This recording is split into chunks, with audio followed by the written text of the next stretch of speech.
Minha formação toda é na área de História. Eu fiz graduação, eu fiz mestrado, eu fiz doutorado e o pós-doutorado, tudo na área de História e aqui na UFPE. Durante o doutorado eu fiz o que nós chamamos aqui de mobilidade discente, ou seja, eu saí aqui de Pernambuco, fui fazer pesquisa no Rio de Janeiro, em São Paulo, em Salvador, para minha tese, o que foi muito bom, porque eu ampliei um pouco essa documentação que eu estava querendo trabalhar, uma temática que era a relação da igreja com o regime militar. Então minha formação toda é nessa área da história. A partir de 2016 eu assumi aqui como professor de História do Colégio de Aplicação da UFPE.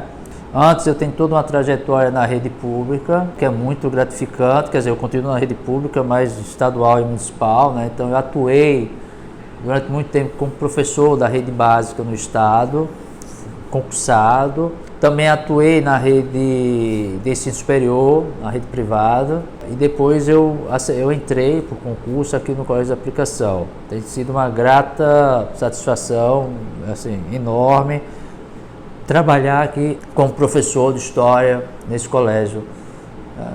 Tem uma estrutura que dá autonomia, que tem uma percepção crítica, então tem sido muito gratificante, muito interessante trabalhar aqui no CAP.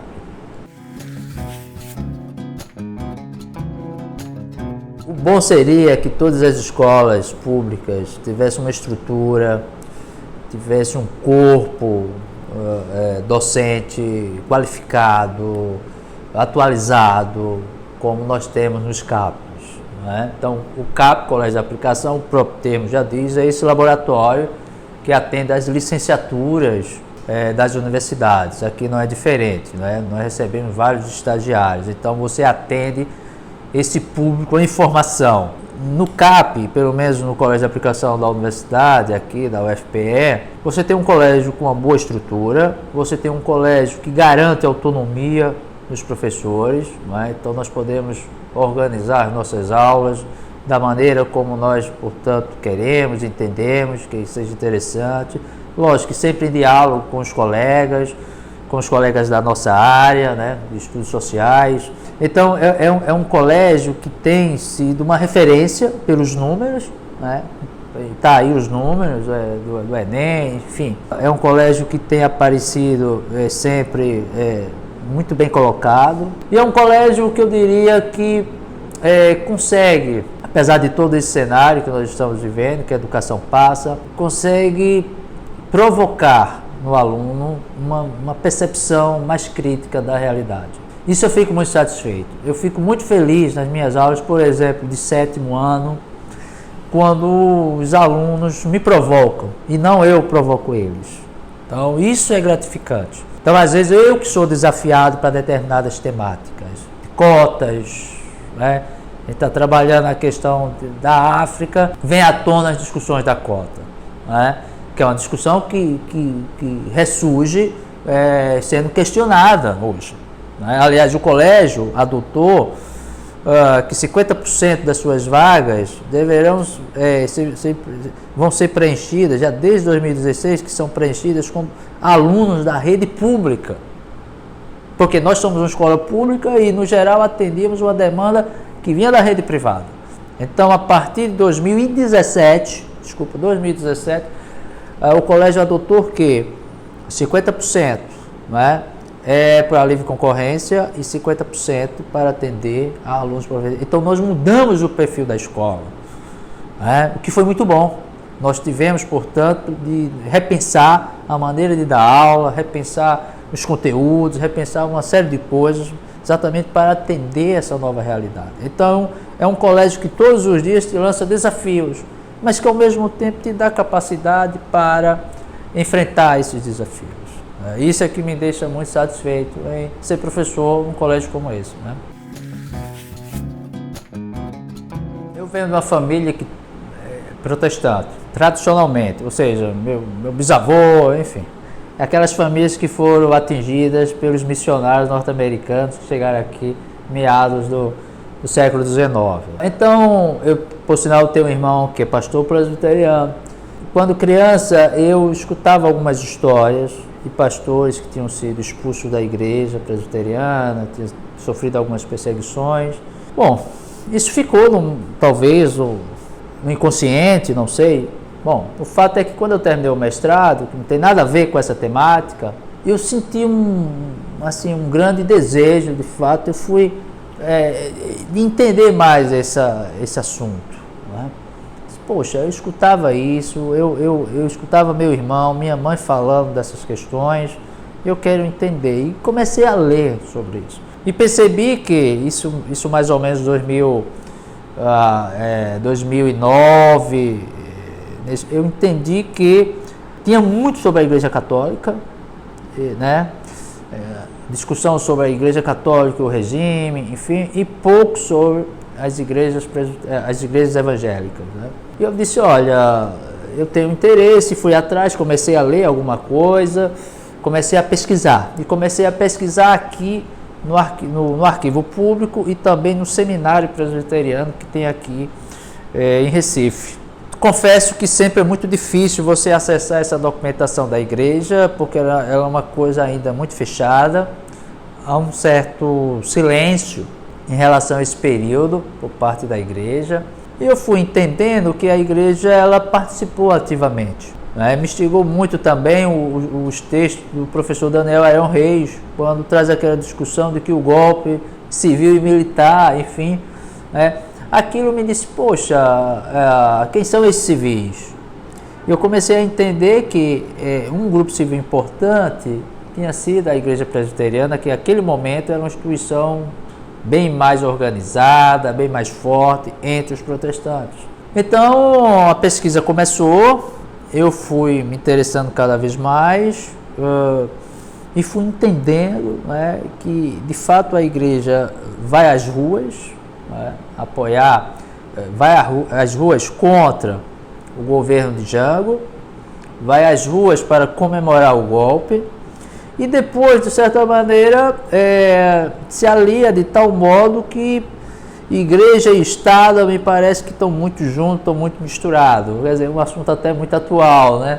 E os desafios foram enormes dessa pesquisa, né? Eu lembro que eu consegui ter acesso a algumas atas de igrejas, mas isso era muito difícil. Havia uma vigilância, por sinal, no arquivo em São Paulo, da Igreja Presbiteriana, eu tive alguma dificuldade em acessar alguns documentos, né? E foi muito bacana, porque no final dessa pesquisa, e aí está o livro, né, que as pessoas poderão ter acesso, e mesmo a tese, né, a gente mapeou, né, como a igreja às vezes estava à frente do próprio Estado, no sentido de perseguir, expulsar pessoas do seu quadro, porque tinha um pensamento social, porque via no Evangelho algo revolucionário no sentido, e é muito interessante esse termo revolucionário, né, que a gente pensa em revolução, pensa logo em armas, mas havia um grupo dentro da igreja que fazia essa discussão de que a igreja precisa pensar o presente, o momento atual, precisa resolver as questões das pessoas agora, não é? Tem que ser revolucionária, redentora, no momento atual, e não pensar o futuro pós-morte. E esse é um discurso pós-morte que vai prevalecer pós-64, né? Aquele grupo que tinha uma percepção mais do social, aquele grupo que pensava uma teologia mais aberta, esse grupo vai sendo calado, vai sendo silenciado, vai sendo expulso. Por exemplo, João Dias de Araújo, Rubem Alves, né? E tantos outros que não vão perdendo espaço dentro dessa instituição, né?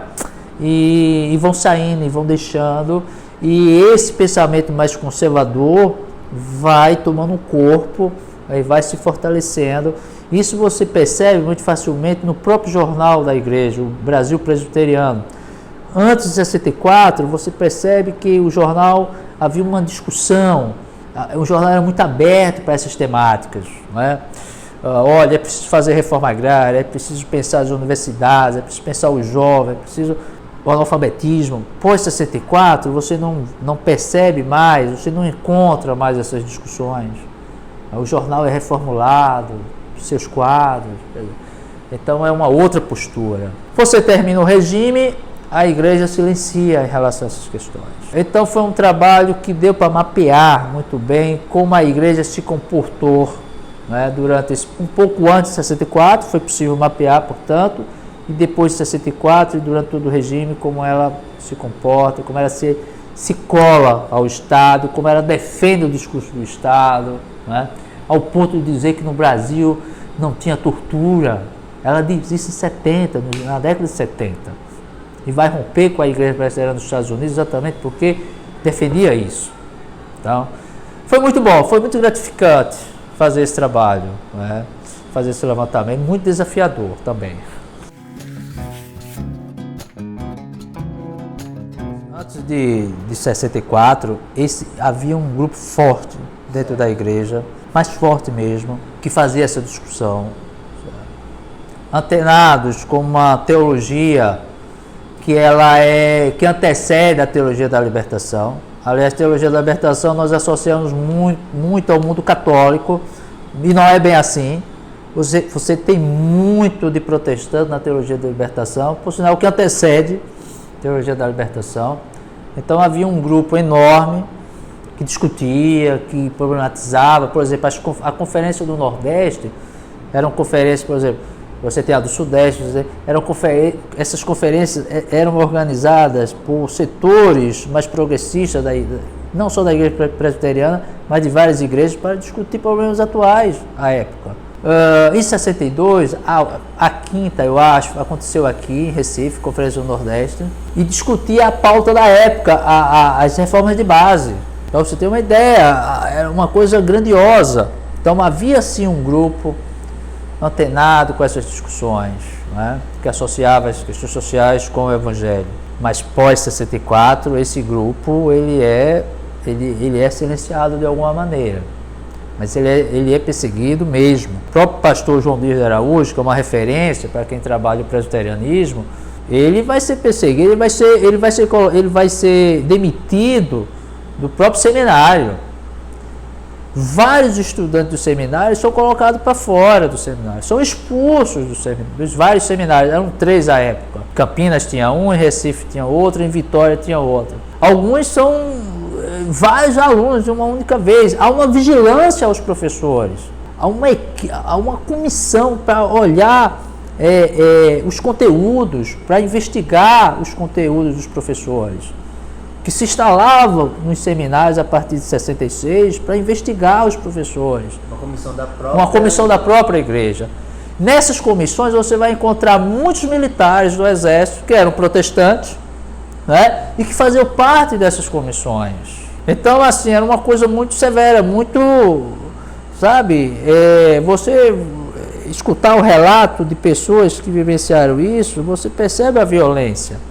De pegar teu material, você é professor do seminário, as pessoas chegavam no seminário, pegavam as atas, pegavam tua caderneta, pegavam saber o que você estava lecionando e mudar o currículo.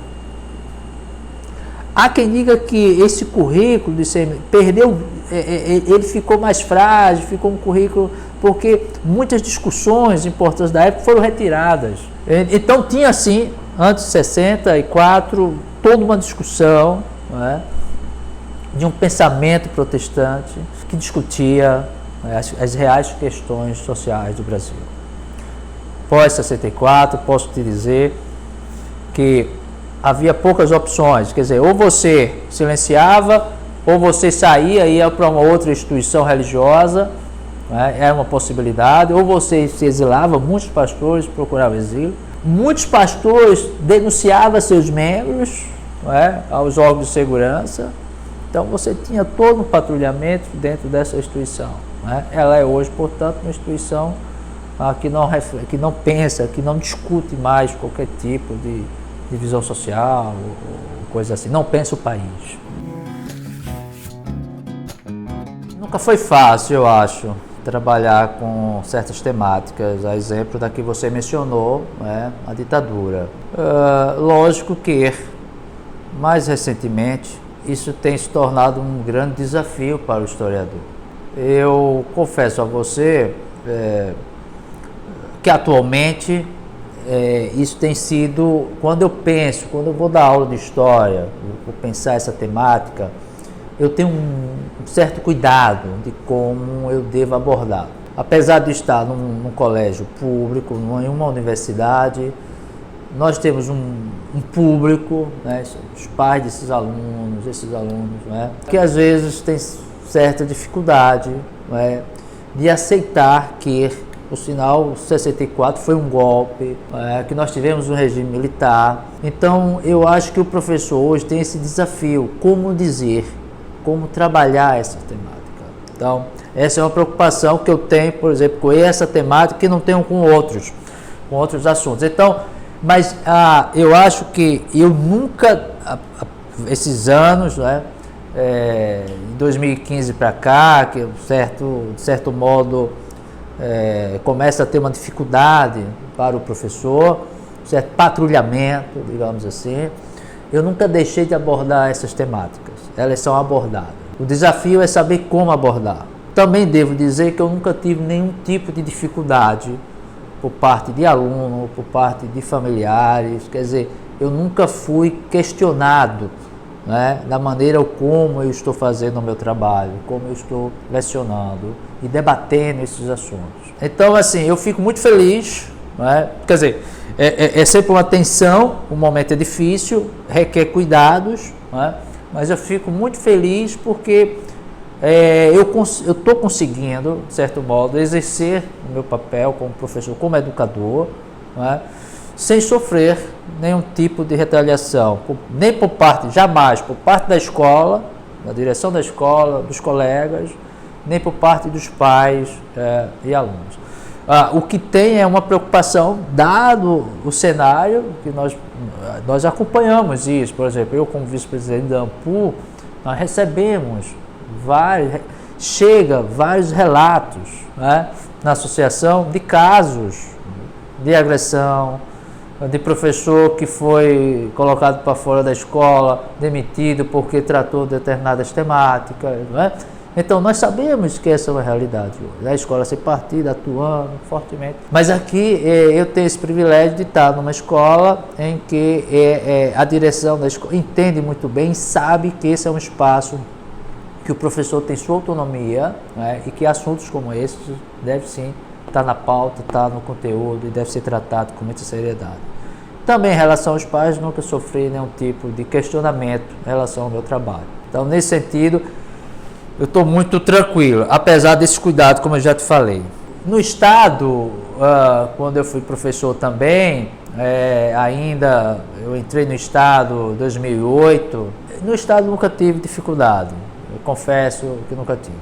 Quando eu fui para o ensino superior, da rede privada, eu precisava sim ter um certo cuidado, né? Ali determinados assuntos eu deveria um pouco deixar de lado ou passar muito rapidamente, né? Um deles, questão do regime, né? Havia um certo controle em relação a isso.